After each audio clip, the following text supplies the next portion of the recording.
Jusqu'au début du 19e siècle, le serpent de mer appartenait aux monstres marins, des créatures légendaires qui hantaient l'imaginaire des hommes et les zones d'ombre des cartes marines.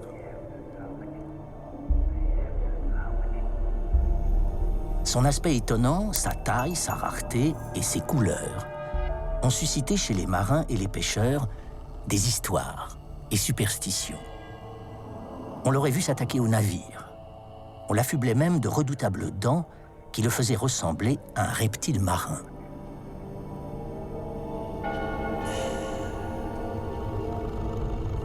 Au XIXe siècle, ces dents allaient progressivement disparaître grâce aux descriptions des premiers naturalistes. Ils le classaient définitivement parmi les poissons. Pourtant, leurs observations sont rares, imprévisibles et dispersées.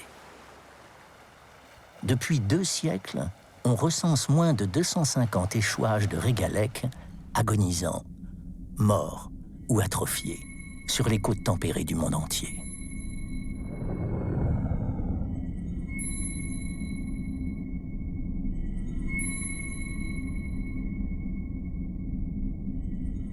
Le plus long jamais recensé mesurait 11 mètres. Récemment, par un incroyable concours de circonstances, ce poisson géant aurait été observé bien vivant en mer Méditerranée.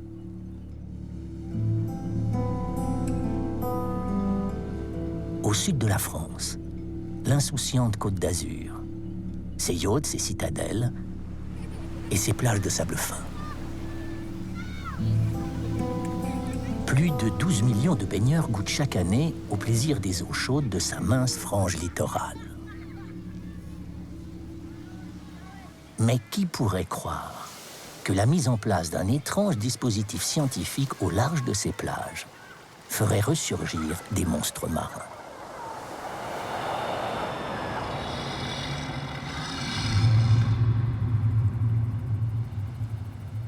C'est pourtant la conséquence indirecte d'une expérience insolite. Au cœur de l'été 2000, l'Observatoire océanographique de Villefranche-sur-Mer, en collaboration avec les plus grands organismes internationaux de recherche spatiale, entreprend de déployer à 60 km au large de Nice une bouée océanographique appelée la boussole. Son but semble plus poétique que scientifique. Elle est destinée à acquérir les données in situ de la couleur de l'eau et les transmettre. Ces données vont permettre de calibrer les satellites qui observent les océans. La couleur de l'eau, qui varie selon les saisons et les lieux, est un bon indicateur de la présence de plancton. Ainsi, au printemps, les algues microscopiques et leurs prédateurs abondent. On parle de bloom planctonique. La chlorophylle des algues donne une couleur verte à l'eau de mer. Ici commence la vaste chaîne alimentaire des océans.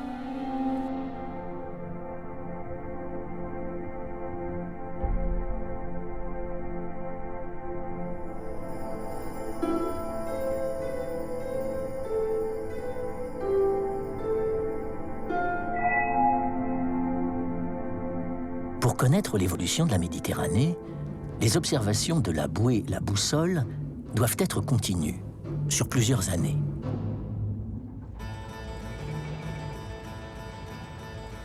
Au cœur de ce dispositif technique, un biologiste passionné. Je suis David Luquet, je suis plongeur scientifique, je travaille à l'Observatoire océanologique de Villefranche-sur-Mer et je suis responsable de l'entretien de la bouée boussole. Avec des outils aussi rudimentaires qu'efficaces, il n'intervient que dans les premiers mètres, sur la structure immergée de la bouée.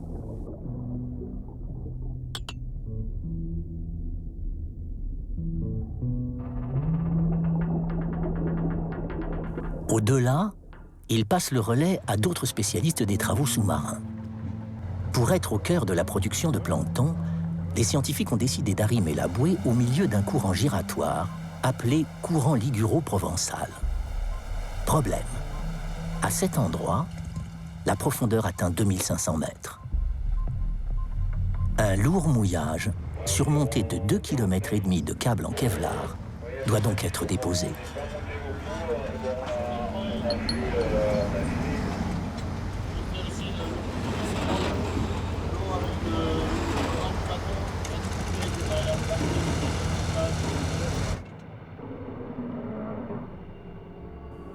Perdue dans l'immensité de l'océan, la bouée, sa structure et sa chaîne servent de point de repère aux passagers du courant liguro-provençal.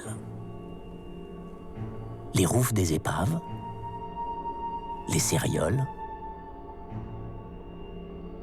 les poissons pilotes et enfin les cerniers. Ces poissons vivent dans la zone photique, c'est-à-dire les couches d'eau de faible profondeur suffisamment exposées à la lumière pour que la photosynthèse soit possible. Tropisme du cône d'ombre de la bouée, ils y trouvent à la fois gîte et couvert. La plupart naviguent à vue. Certains viennent se nourrir des algues qui poussent sur la structure, et les plus petits sont dévorés par les plus grands. D'autres, enfin, comme les poissons pilotes, se sont spécialisés dans une activité particulière: la collecte des miettes des repas ou des parasites des grands prédateurs qui visitent la bouée.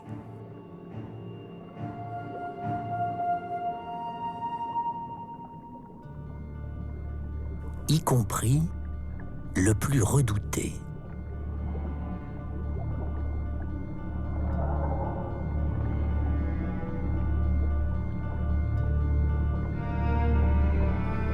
Le grand requin blanc.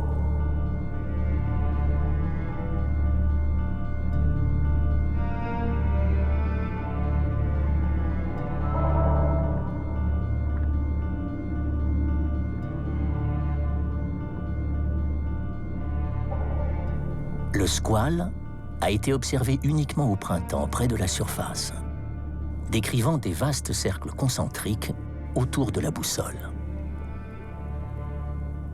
Une petite population estimée à seulement 350 requins blancs survit en Méditerranée. Que viennent-ils chercher ici, à 60 km des plages?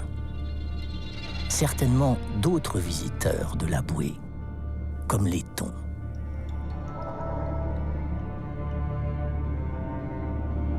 Mais on ne l'a jamais vu s'y nourrir, et ses séjours sont rares et brefs.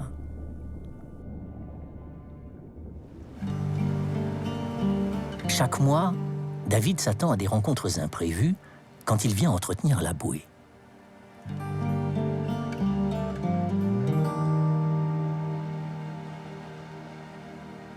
Sa mission, nettoyer des capteurs optiques sous-marins.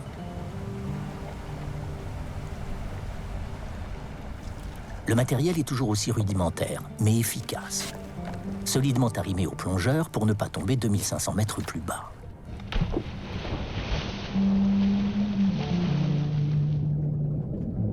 Des plongées à risque.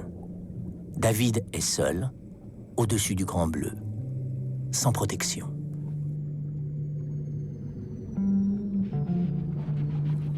En moins d'un mois, les colonisations par les algues et les mollusques rendent totalement inopérants les 20 instruments de mesure de la bouée.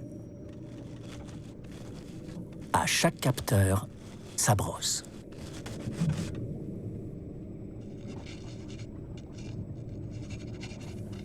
Le nettoyage crée des vibrations, des sons émis dans toutes les directions, des ondes qui sont perçues par les animaux qui gravitent près de la bouée.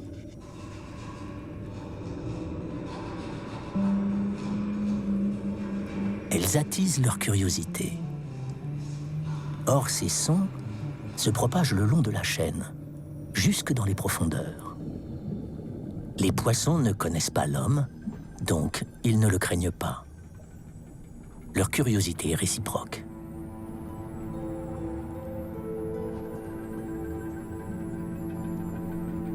David sous la bouée, c'est l'homme face à l'inconnu. Un jour, au mois d'avril, lors du bloom planctonique, l'eau était vraiment très trouble. Je venais de finir mon travail et je suis descendu inspecter le bas de la bouée au niveau du câble en Kevlar.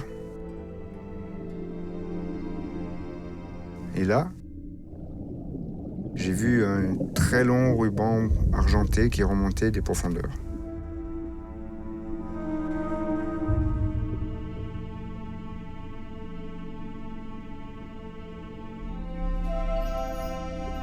Le roi des harengs. L'ambassadeur des ténèbres, en visite, à la frontière de notre monde. Pour la première fois au monde, un plongeur nage avec le poisson mythique.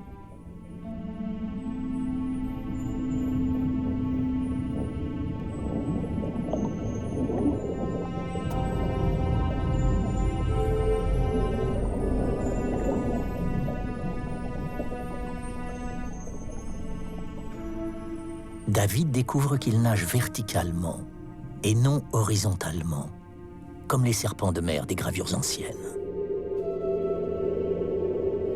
Étrange, la queue de l'animal est sectionnée. Est-ce dû à une rencontre avec le requin blanc?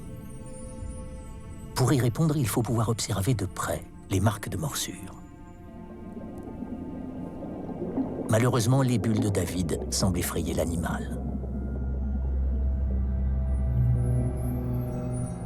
Cette rencontre accidentelle est trop brève pour examiner la blessure. Après quelques minutes, le poisson couronné retourne dans la zone aphotique, ces profondeurs où pénètre si peu de lumière que la photosynthèse n'est plus possible.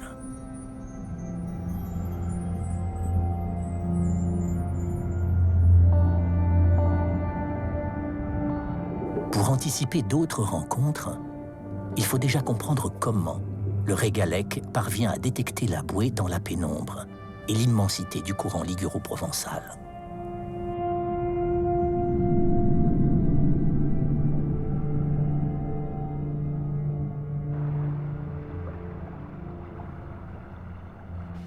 Par chance pour David, à des milliers de kilomètres de la bouée, une série d'événements extraordinaires allait permettre aux scientifiques de révéler des facettes méconnues de la biologie du poisson mythique. Au Japon, le régalec est connu sous l'étrange nom de Ryugu no Tsukai. Comprenez, le messager du palais des dieux. En quelques mois d'hiver 2014, plus d'une douzaine de régalecs de toute taille ont été déposés par les courants marins sur les rivages du sud du Japon. Selon la mythologie japonaise, les messagers du palais des dieux annonceraient par leurs échouages l'imminence d'un tremblement de terre.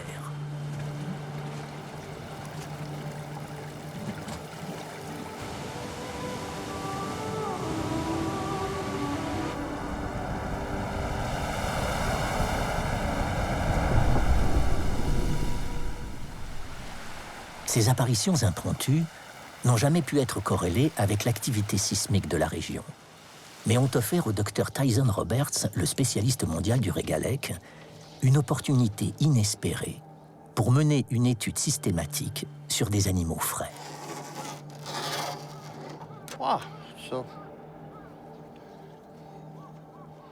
Ceci est un régalec.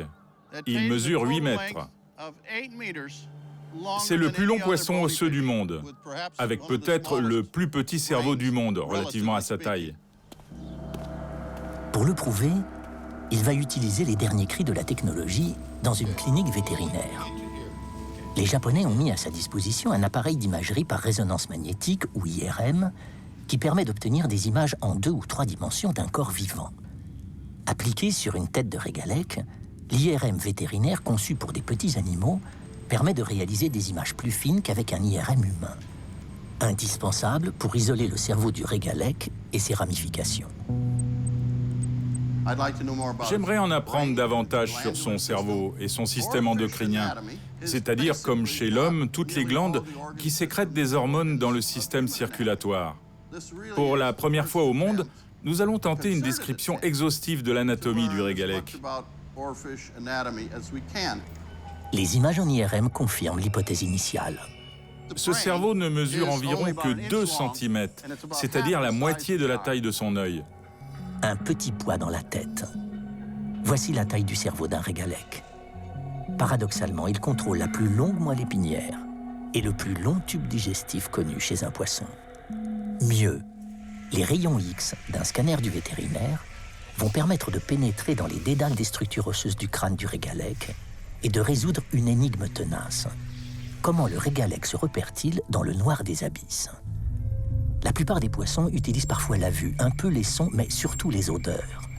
Mais chez le régalec, ce sens paraissait absent. J'ai examiné quelque chose comme 35 spécimens de régalèques et je n'ai jamais vu de narine, c'est-à-dire la terminaison du système olfactif.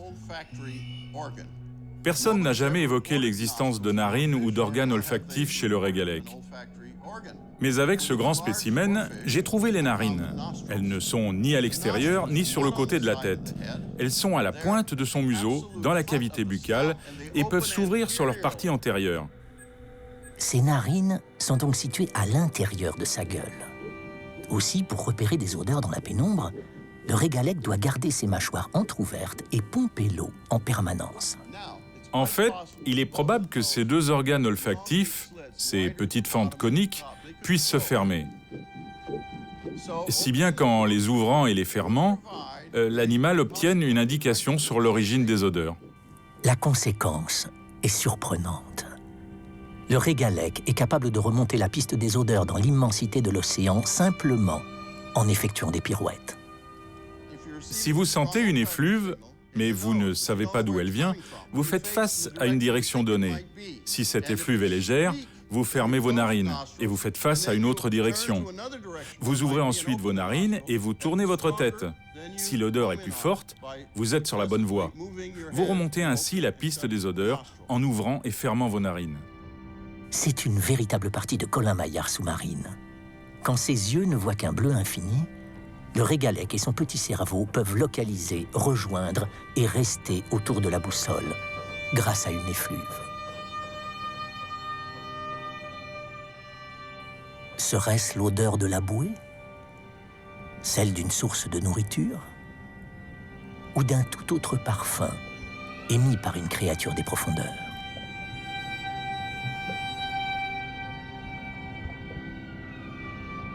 Pour en avoir le cœur net, il faut être capable de plonger jusqu'à la limite de la zone photique, là où la lumière s'arrête. David Luquet fait appel à un spécialiste des plongées profondes en mer Méditerranée, le caméraman italien Roberto Rinaldi.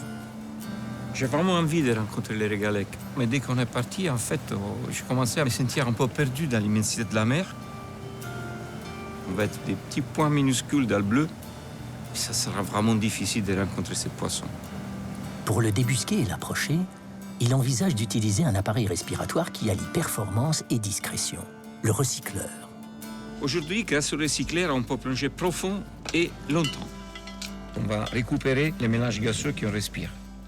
Mais la chose la plus importante quand on filme la nature, c'est qu'on ne fait pas de bulles avec le recycleur. Les poissons, ils sont habitués à tout sauf aux bulles.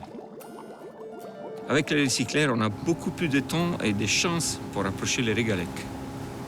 En chemin vers la boussole, David suggère de plonger sous une autre bouée voisine, également immergée par 2500 mètres de fond. Une bouée météorologique, simplement nommée Côte d'Azur. Un outil sophistiqué de mesure des températures, de houle et de vent, afin d'alimenter en données les centres de prévision.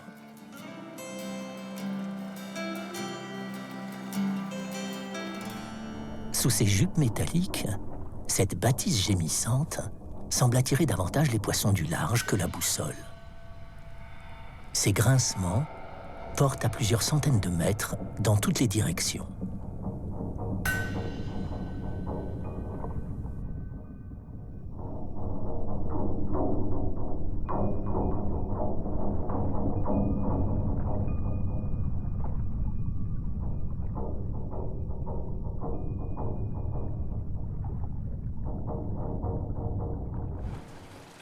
Rien n'est laissé au hasard. Fini les brèves plongées mensuelles à la boussole. Désormais, David et Roberto séjournent plusieurs journées d'affilée près de la bouée météo, en plongeant à tout moment, à commencer par l'aube. Ils ont synchronisé leur venue avec le pic printanier de production de plancton, donc de protéines animales. Ainsi, si le régalèque est bien attiré par une source de nourriture odorante, ou par les sons de la bouée, ils augmentent leurs chances de rencontre.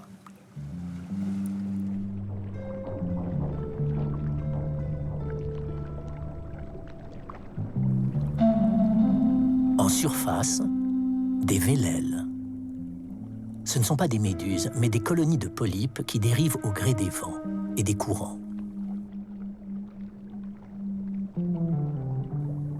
Pour sa première plongée, Roberto s'immerge non pas avec une caméra, mais avec une canne surmontée d'une éponge à récurer. Elle est destinée à prélever du mucus sur la peau du régalec afin d'effectuer des analyses génétiques.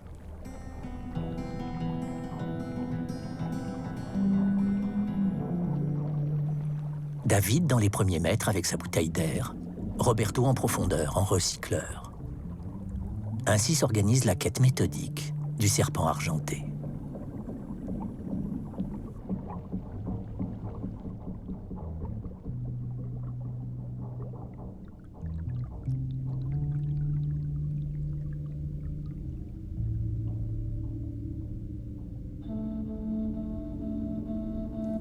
Ces créatures serpentiformes ne sont pas des régalecs, ni des méduses, mais des salpes.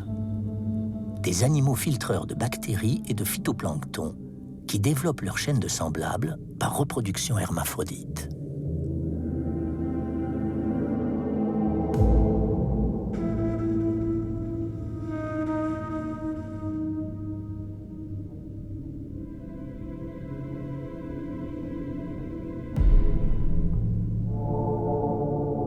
Par moins 40 mètres, à la limite des eaux chaudes et froides, là où leur nourriture abonde, ils se clonent et pullulent.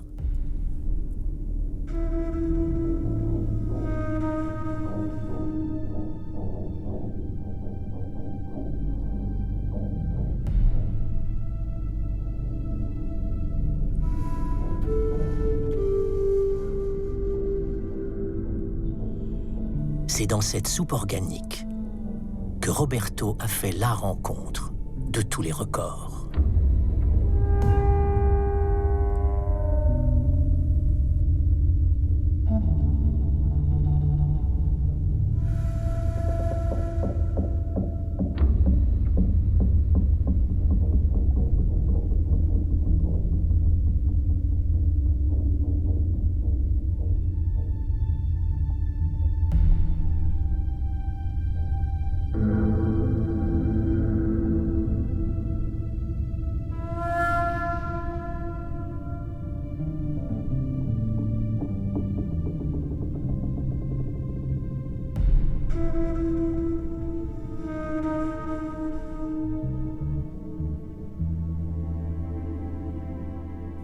Un géant de 5 mètres.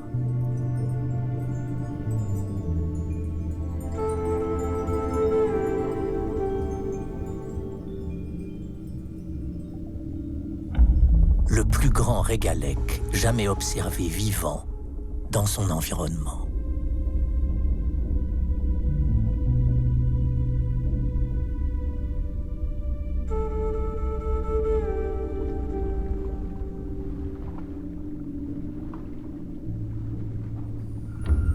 Le plus long poisson osseux jamais recensé en mer Méditerranée. Sa queue n'est pas coupée, comme celle de l'animal observé par David.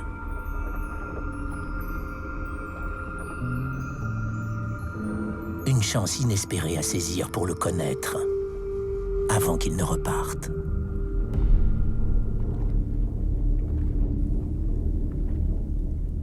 Pour pouvoir prélever un échantillon de mucus, Roberto et son recycleur devront miser sur leur discrétion et gager sur la curiosité du poisson.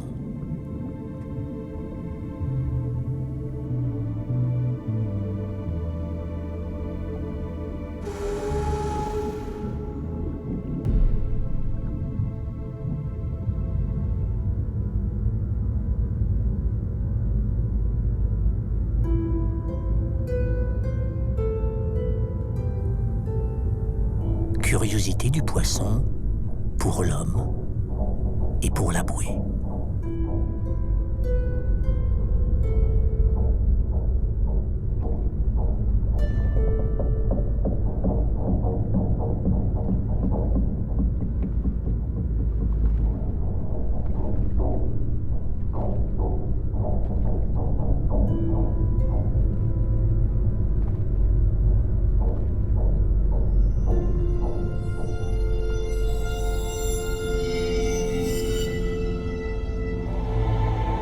Curieusement, la peau lisse et sans écailles du régalec semble insensible à ce contact rugueux, à tout contact.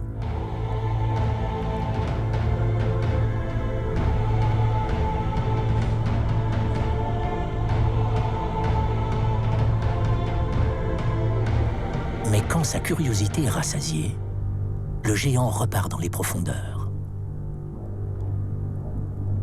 Imbibé de son précieux mucus, le grattoir est envoyé dans l'alcool pour analyse à l'Université de Bretagne occidentale. Éléonore Méheux tente d'extraire l'ADN du géant et de le comparer aux rares prélèvements en provenance d'animaux échoués. En fait, il y a très peu de données génétiques qui sont disponibles dans la littérature concernant cette espèce. Et clairement, on a quand même pas mal de choses à apprendre d'une étude génétique qui serait basée sur des spécimens prélevés dans leur milieu naturel.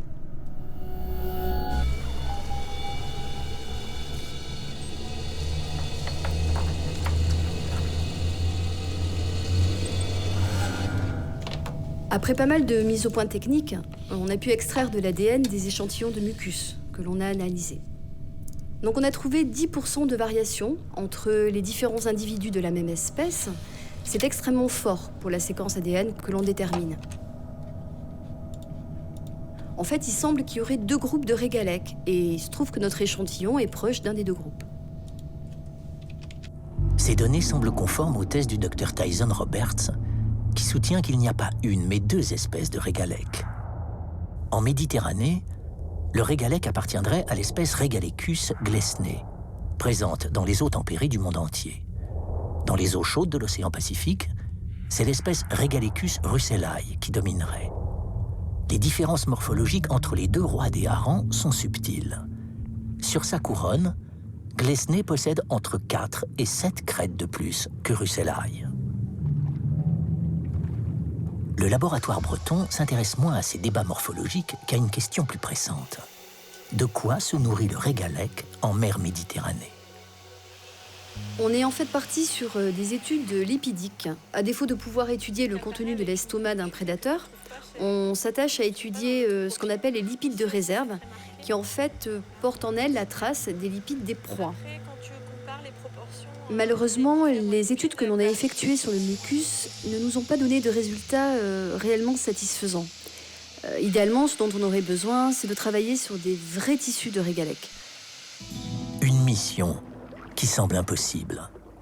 Prélever des bouts de nageoires non pas sur un, mais sur plusieurs régalèques vivants.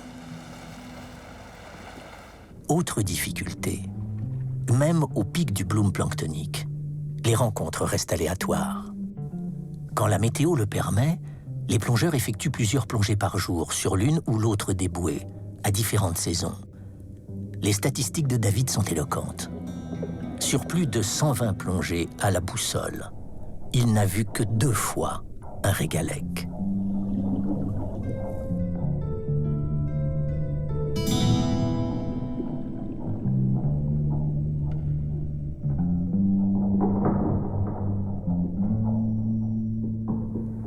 La chance n'existe pas. Les rencontres se préparent, se provoquent et se désirent.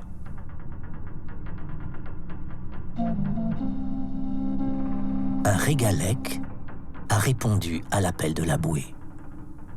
Et il n'est pas seul. Dans l'immensité de l'océan, comment ces poissons du large peuvent-ils se retrouver ici, au même moment? Probablement grâce à leur odorat. Encore faut-il qu'ils émettent une substance qui voyage sur de longues distances, au gré des courants. Mais quelle serait cette substance?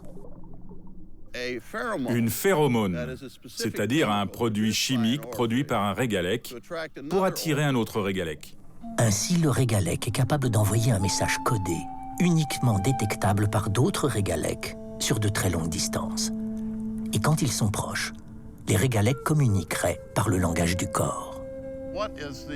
À quoi lui servent sa crête et ses grandes nageoires pelviennes? À l'évidence, elles ressemblent à un dispositif de signalisation propre au régalec. Les plongeurs vont confirmer son hypothèse.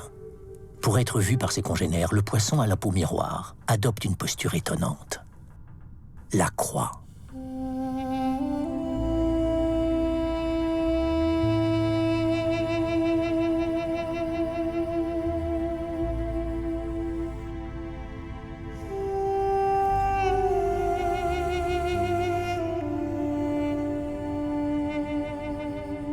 Ces postures statiques devraient permettre à David de l'approcher pour prélever des tissus. Encore faut-il pouvoir nager à son rythme.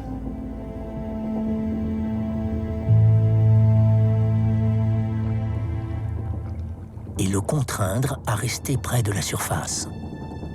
Pas si simple. Et avec sa petite nageoire qui vibre, il ne bouge pas, il vibre sans arrêt, il est capable d'aller très vite. On peut l'appeler poisson-piège parce qu'en fait, il a l'habitude méchante de couler comme ça, mais il ne fait rien, il ne fait pas de mouvement. Est-ce que pour un poisson, la verticalité, ça représente quelque chose, comme pour nous? Pour les plongeurs, descendre est aisé. Mais ils risquent des accidents de décompression en remontant trop rapidement. Reste une solution. Passer en dessous du régalec.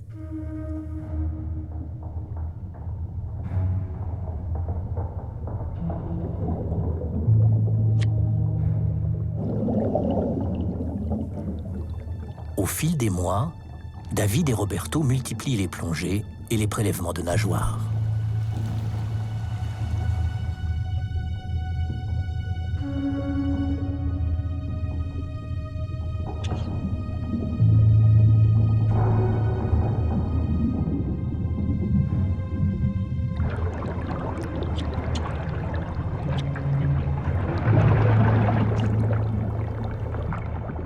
À chaque retour au port, ils envoient les échantillons au laboratoire brestois.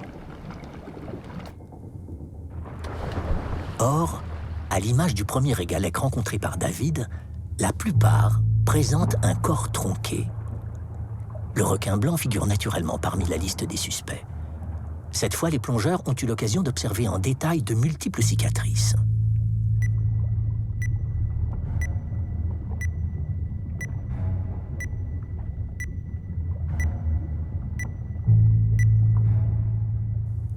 Le docteur Tyson Roberts émet une toute autre hypothèse, grâce notamment aux multiples animaux échoués au Japon.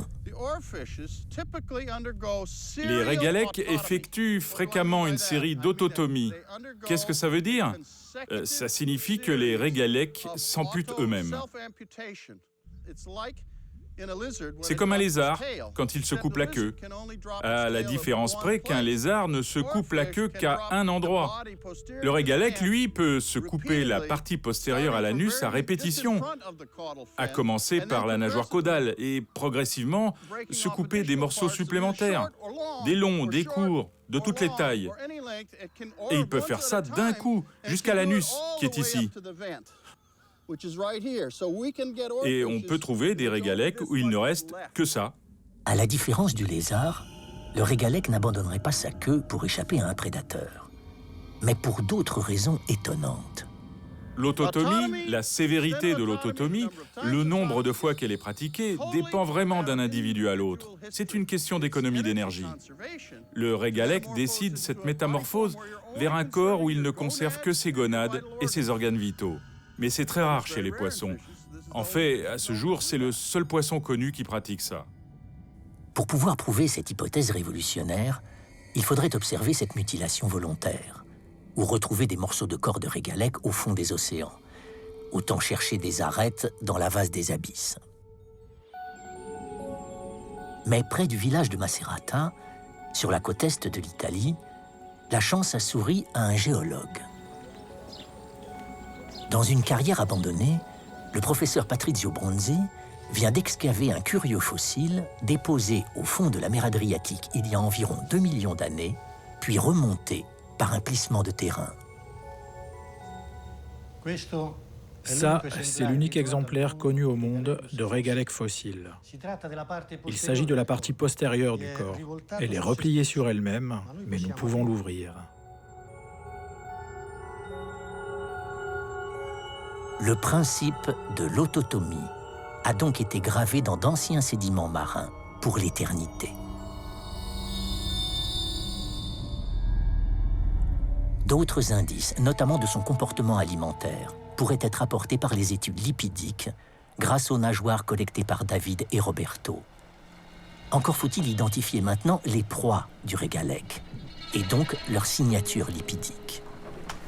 Là, on va poser 2 pièges. Un qui va être en surface pour attraper des larves de poissons et un autre un peu plus profond pour attraper des petits crustacés comme des copépodes.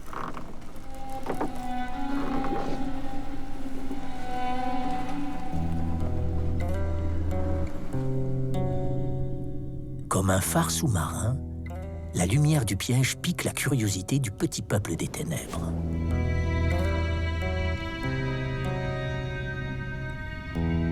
Certains gravitent autour du filet. D'autres viennent y trouver refuge.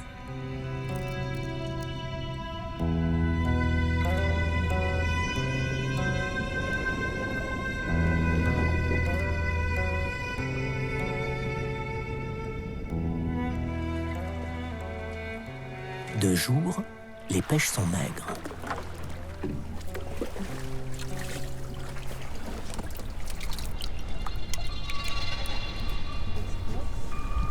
Mais quand le piège est immergé toute une nuit, les collectes matinales réservent bien des surprises.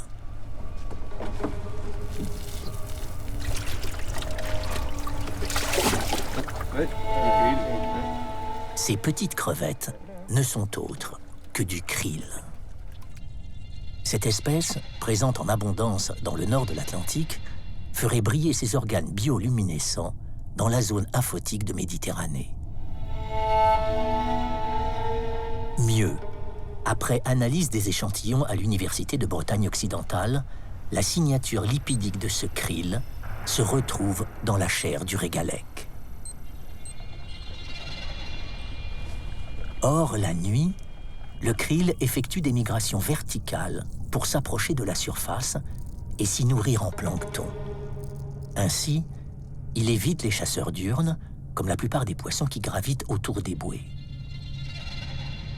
Mais dans son sillage, il entraîne tous ses prédateurs, dont la vue est adaptée aux très faibles lumières.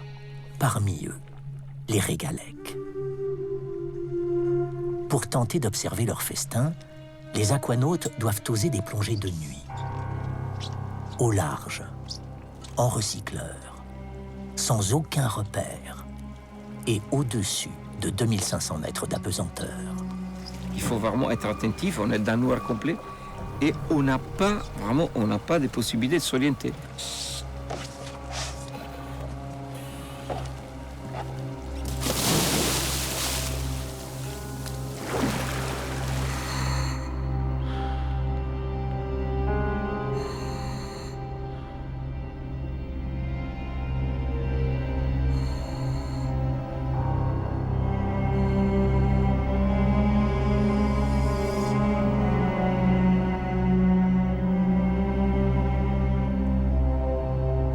D'étranges visiteurs gélatineux font leur apparition dans le noir infini.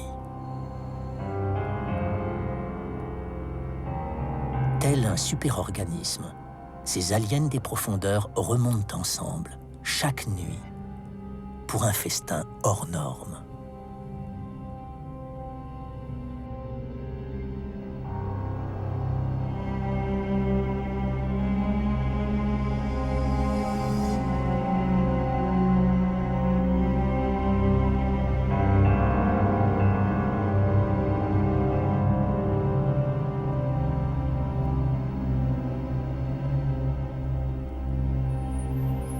C'est la plus grande migration de biomasse au monde.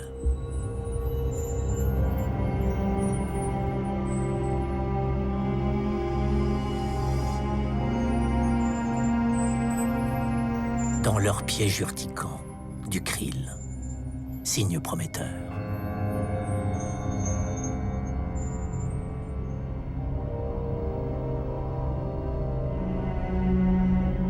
Mais où sont passés les poissons, les résidents du jour?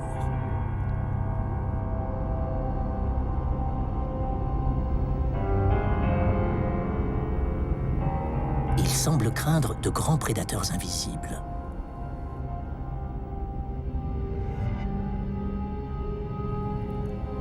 Et se regroupent.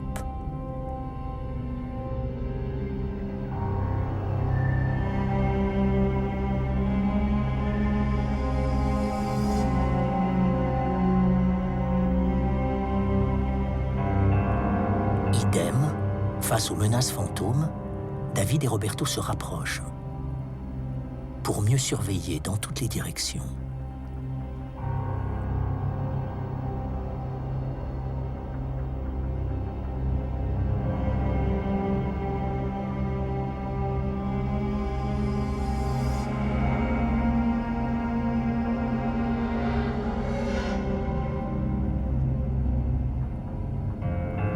Un poisson-lune. Fausse alerte.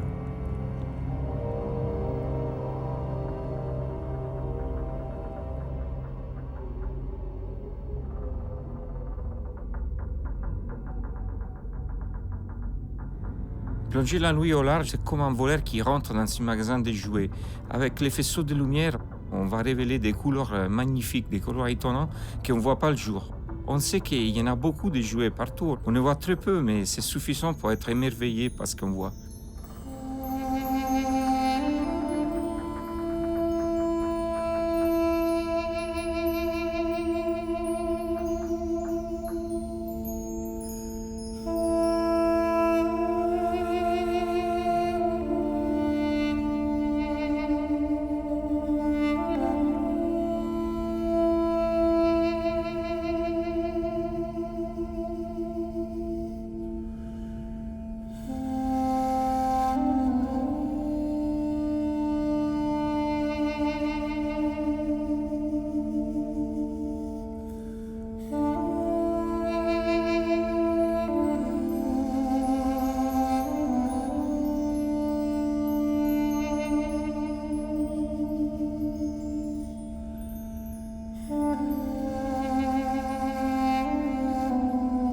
Le poisson roi, dans ses habits de lumière.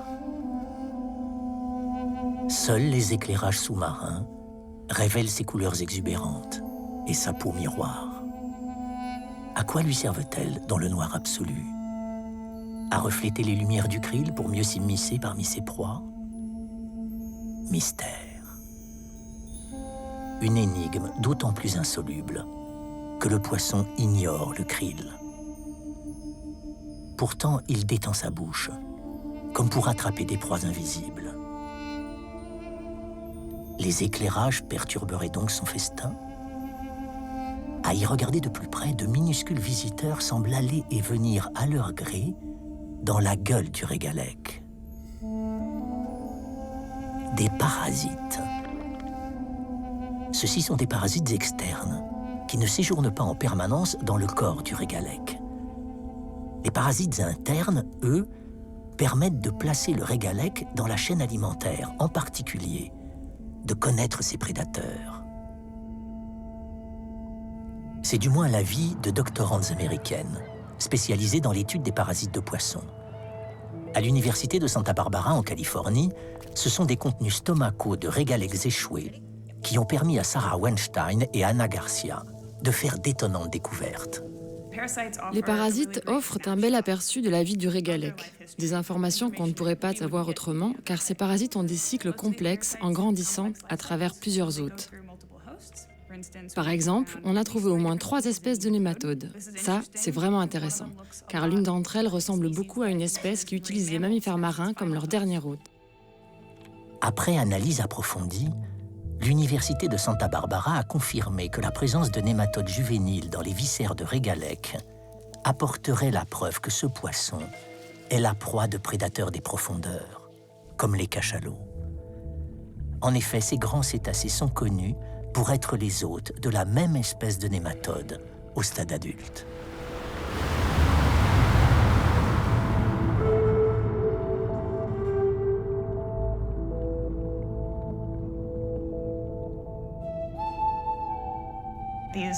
Les nématodes qui vivent dans les chairs du régalec arrivent avec les proies qu'ils consomment, comme le krill. Or, le krill lui apporterait également ces bactéries bioluminescentes.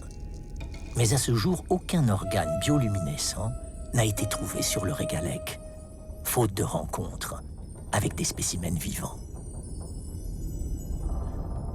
Aussi, David et Roberto suggèrent de remplacer les lampes ordinaires par des lampes ultraviolettes, en abrégé UV, qui révèlent la bioluminescence des êtres vivants.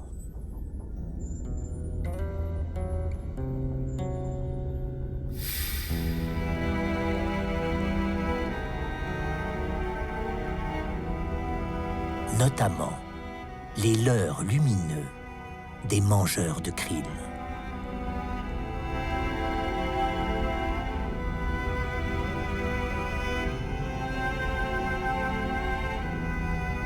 Malheureusement, la portée de ces lampes UV dans l'eau est bien moindre que celle des lampes ordinaires, qui annulent leur effet. L'exercice est à la fois dangereux et difficile. David va devoir repérer le régalec grâce aux lumières blanches, puis les éteindre et laisser Roberto et ses UV l'approcher de très près.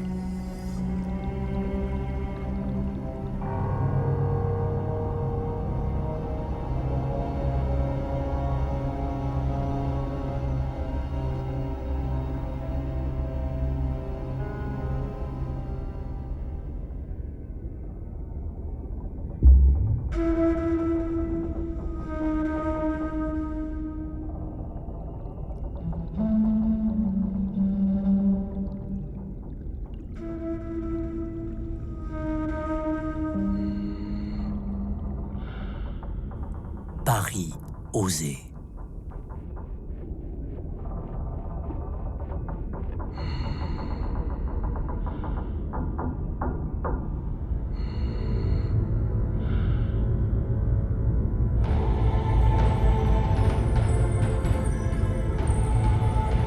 Paris gagné.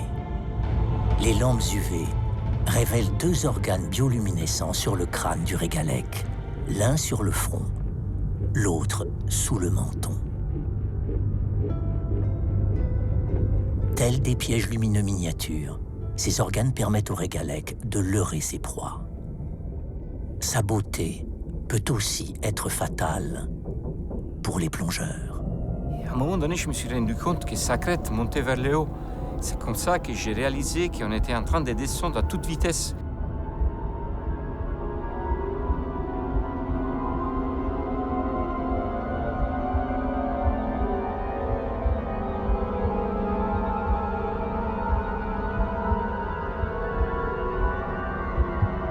Quand j'ai regardé la montre, on était à 71 mètres.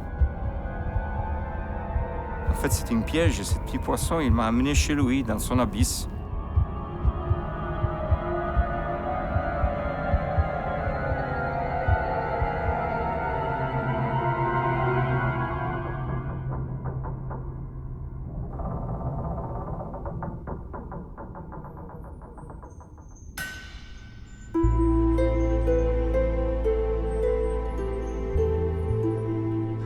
Le serpent de mer n'est plus la créature mythique qui dévorait les navires.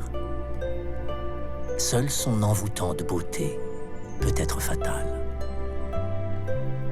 Aux plongeurs de l'occulter, pour mieux dire le monde du poisson roi.